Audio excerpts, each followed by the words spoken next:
Breaking news. July গণ অভ্যুত্থানকে ভয়ঙ্কর ষড়যন্ত্র আখ্যা দিয়ে সরাসরি জামায়াতকে দায়ী করলেন বিএনপি নেতা ফজলুর রহমান।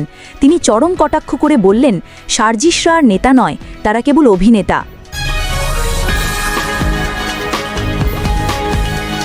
আওয়ামী লীগের ডিএনএতে গণতন্ত্র নেই, তারা রাজনৈতিক দল নয়, সন্ত্রাসী গোষ্ঠী। কক্সবাজারে গর্জে উঠলেন বিএনপি স্থায়ী কমিটির সদস্য সালাহুদ্দিন আহমেদ। তিনি হুঁশিয়ারি দিয়ে বললেন, আওয়ামী লীগের রাজনৈতিক মৃত্যু হয়ে গেছে। অন্তর্বর্তীকালীন সরকার নিঃসন্দেহে নিরপেক্ষ সরকার। শেখ হাসিনা দ্বিচারিতা ফাঁস করে দিলেন বিএনপি সিনিয়র যুগ্ম মহাসচিব রুহুল কবির রিজভী। তিনি সতর্ক করলেন, ফ্যাসিবাদী শক্তি এখনও প্রশাসনে ঘাপটি মেরে বসে আছে। ইসি শুনানিতে তীব্র হট্টগোল।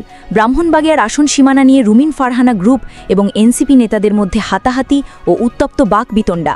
কমিশনের ভেতরে গর্জে উঠল গণ্ডগোলের ঝড়। এতক্ষণ শুনছিলেন সংবাদ শিরোনাম, এবার আসুন শুনে বিস্তারিত।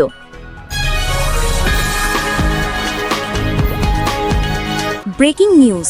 নির্বাচন কমিশনে উত্তেজনা। এনসিপি নেতার সঙ্গে রুমিন ফারহানা গ্রুপের হট্টগোল।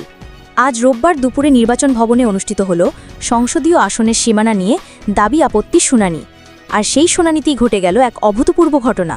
ব্রাহ্মণবাড়িয়া 2 এবং ব্রাহ্মণবাড়িয়া 3 আসনের সীমানা পুনর্নির্ধারণ নিয়ে উত্তেজিত হয়ে পড়েন দুই পক্ষের প্রতিনিধিরা। এক পর্যায়ে শুরু হয় হাতাহাতি এবং তুমুল বাকবিতণ্ডা। শুনানির শুরুতে বিএনপির কেন্দ্রীয় নেত্রী ব্যারিস্টার রুমিন ফারহানা কমিশনের প্রকাশিত খসড়ার পক্ষে দৃঢ় যুক্তি উপস্থাপন করেন। তিনি বলেন, ইসির প্রস্তাবিত খসড়াই হল সঠিক সিদ্ধান্ত। কিন্তু অপরপক্ষ, বিশেষ করে এনসিপির যুগ্ম মুখ্য সংগঠক আতাউল্লাহ এবং তার অনুসারীরা এর তীব্র বিরোধিতা করেন। তাদের দাবি, বিজয়নগর উপজেলার 3টি ইউনিয়ন বুধুস্তি, চান্দুয়া এবং হরসপুরকে ব্রাহ্মণবাড়িয়া 2 আসনে যুক্ত করার সিদ্ধান্ত পরিবর্তন করতে হবে, কারণ এতে উপজেলাকে ভাঙা অবস্থায় রাখা হবে, যা জনগণের স্বার্থের পরিপন্থী। কিন্তু এই তর্ক বিতর্ক খুব দ্রুতই রূপ নেয় উত্তেজনায়। শুনানি কক্ষেই শুরু হয় হট্টগোল, এমনকি হাতাহাতি পর্যন্ত গড়ায় পরিস্থিতি। তাৎক্ষণিকভাবে নির্বাচন কমিশনের কর্মকর্তারা হস্তক্ষেপ করে পরিস্থিতি সামাল দেন। ঘটনার পর রুমিন ফারহানা ক্ষোভ প্রকাশ করে বলেন, এটি দুঃখজনক ঘটনা যা কমিশনের ভাবমূর্তিকে কলঙ্কিত করেছে। তিনি অভিযোগ করে বলেন, যারা বিএনপির নামে কথা বলেন তারাই আজ কমিশনের ভেতরে ধাক্কাধাক্কি করলেন। তিনি আরও বলেন, আমি কোনো গুন্ডা বদমাশ আনিনি, অথচ যেটা গত 15 বছরে হয়নি সেটা আজ ঘটল। অন্যদিকে এনসিপির নেতা আতাউল্লাহ অভিযোগ করেন, রুমিন ফারহানা অন্য পক্ষকে কথা বলতে দেননি। মূলত এই কারণেই উত্তেজনার সূত্রপাত। উল্লেখ্য, আজ ছিল শুনানি প্রথম দিন। কুমিল্লা অঞ্চলের দাবি আপত্তি শুনানি শেষে আগামী বুধবার পর্যন্ত ধারাবাহিকভাবে চলবে এই প্রক্রিয়া। তবে প্রথম দিনেই এমন হট্টগোল নির্বাচন প্রক্রিয়াকে নতুন করে প্রশ্নবিদ্ধ করল। এতক্ষণ শুনছিলেন বিস্তারিত সংবাদ। Breaking news. সার্জিসদের আমি নেতা বলবো না, তারা অভিনেতা, এমন বিস্ফোরক মন্তব্য করেছেন বিএনপি চেয়ারপারসনের উপদেষ্টা ফজলুর রহমান। সম্প্রতি একটি টক শোতে তিনি জুলাই মাসের গণ অভ্যুত্থানকে সরাসরি ষড়যন্ত্র আখ্যা দেন, আর এই ষড়যন্ত্রের নেপথ্যে দায়ী করেছেন জামায়াতে ইসলাম এবং তাদের সহযোগী সংগঠন ইসলামী ছাত্র শিবিরকে। তার ভাষায়, যারা 5ই আগস্টের ঘটনা ঘটিয়েছে তারা হলো কালো শক্তি। তাদের প্রকৃত পরিচয় হলো আল বদর আল শামসের উত্তরসূরি, আর যারা সার্জিস আলম হয়ে নিজেকে নেতা সাজাচ্ছে তারা আসলে কেবলই অভিনেতা। ফজলুর রহমান অভিযোগ করেন, জামায়াত দীর্ঘদিন ধরে দেশের রাজনৈতিক স্থিতিশীলতা নষ্ট করা ষড়যন্ত্র করে আসছে। তিনি আরও বলেন, এই শক্তির পেছনে রয়েছে আন্তর্জাতিক চক্রান্ত। এই ষড়যন্ত্রের বহিঃপ্রকাশেই তারা এমন এক শক্তি হয়ে দাঁড়িয়েছে যারা এখন অর্থবিত্ত, ক্ষমতা সব কিছু দখলে নিয়েছে। তার দাবি, সারা দেশের প্রশাসন, এসিল্যান্ড, ইউএনও থেকে শুরু করে সচিবালয়, পুলিশ, এমনকি বিশ্ববিদ্যালয়ের ছাত্র সংগঠন পর্যন্ত সবখানে তাদের প্রভাব বিস্তার করেছে Jamaat. Bangladesh bank, share market, হাসপাতাল, ব্যবসা প্রতিষ্ঠান কোনো ক্ষেত্রেই বাকি নেই। তাদের মূল লক্ষ্য হলো আনঅফিসিয়াল ক্ষমতা দখল। কিন্তু নির্বাচনের মাধ্যমে ক্ষমতায় যাওয়া তাদের জন্য অসম্ভব, কারণ জনগণ তাদের চিনে ফেলেছে। তিনি আরও বলেন, জামায়াত টাকা পয়সা দিয়ে তরুণদের একটি অংশকে প্রভাবিত করার চেষ্টা করছে, কিন্তু জনগণ জানে এরা রাজাকারের বংশধর। তারা 54 বছর পরও সেই কুকীর্তি ভুলে নাই। তাদের উদ্দেশ্য প্রতিশোধ নেওয়া।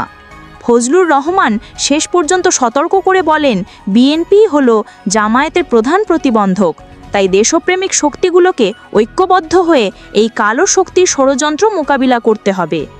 এভাবেই জুলাই গণ অভ্যুত্থানকে নতুন করে বিতর্কের মুখে দাঁড় করালেন বিএনপি চেয়ারপারসনের উপদেষ্টা ফজলুর রহমান।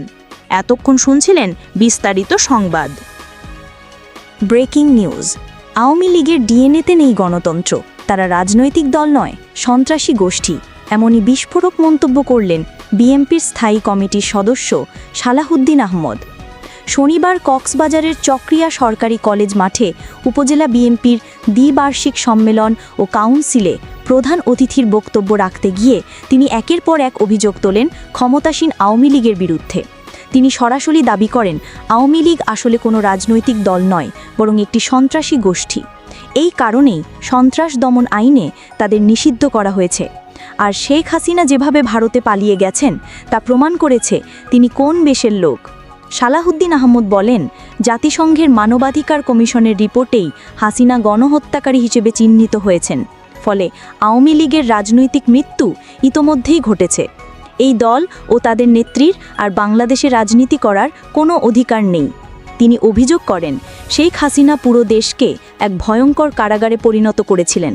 স্বাধীনতার 54 বছরেও এদেশে গণতন্ত্রের ফুল ফুটতে পারেনি, আর এর প্রধান কারণ হাসিনার একনায়কতন্ত্র। তিনি বলেন, ভুয়া নির্বাচন আর ভোট ডাকাতির মাধ্যমে দেশকে ধ্বংসের দ্বারপ্রান্তে ঠেলে দিয়েছেন শেখ হাসিনা। তিনি স্পষ্ট করে দেন, এই নির্বাচনী মৌসুমে মানুষ যাকে ভোট দেবে তাকেই নির্বাচিত করা হবে। সেই দলের হাতেই রাষ্ট্রের দায়িত্ব যাবে। এখন আর কোনো কারচুপি চলবে না, কারণ গত 16 বছরে মানুষ রক্ত দিয়েছে, তাদের মৌলিক অধিকার পুনঃপ্রতিষ্ঠার জন্য লড়েছে, আর সেই রক্তের বিনিময়ে এবার প্রতিষ্ঠিত হবে ভোটের অধিকার। তিনি ঘোষণা দেন, বিএনপি এমন এক নজিরবিহীন নির্বাচন আয়োজন করবে যেখানে তরুণদের স্বপ্ন পূরণ হবে, তৈরি হবে বৈষম্যহীন বাংলাদেশ। এই সময় তিনি পিআর বা প্রপোর্শনাল রিপ্রেজেন্টেশন পদ্ধতির বিরোধিতা করে বলেন, যারা পিআর পদ্ধতির দাবি তুলছে তাদের উদ্দেশ্য ভিন্ন, আসলে তারা অন্য কোনো স্বার্থ হাসিল করতে চায়। তিনি আহ্বান জানান, আসুন আমরা সবাই একসাথে বসি, প্রত্যেকের দাবি শুনি, তারপর জাতীয় স্বার্থে সিদ্ধান্ত নেই। চকরিয়া উপজেলা বিএনপির আহ্বায়ক এনামুল হকের সভাপতিত্বে অনুষ্ঠিত এই সম্মেলনে বিশেষ অতিথি হিসেবে বক্তব্য রাখেন চট্টগ্রাম বিভাগের সহ সাংগঠনিক সম্পাদক ব্যারিস্টার মীর মোহাম্মদ হেলাল উদ্দিন, সাবেক এমপি অ্যাডভোকেট হাসিনা আহমদ, জেলা বিএনপির সভাপতি শাহজাহান চৌধুরী, সাধারণ সম্পাদক অ্যাডভোকেট শামীম আরা স্বপ্না, আরও অনেকে। অঞ্চল জুড়ে বিএনপির নেতাকর্মীদের উপচে পড়া ভিড় ছিল এই সম্মেলনে। সালাহুদ্দিন আহমদের এই বক্তব্যে স্পষ্ট, বিএনপি আসন্ন নির্বাচনে কোনো আপোষ করবে না। আওয়ামী লীগকে সরাসরি সন্ত্রাসী গোষ্ঠী হিসেবে চিহ্নিত করে তিনি জানিয়ে দিলেন, তাদের রাজনৈতিক ভবিষ্যৎ শেষ। এতক্ষণ শুনছিলেন বিস্তারিত সংবাদ।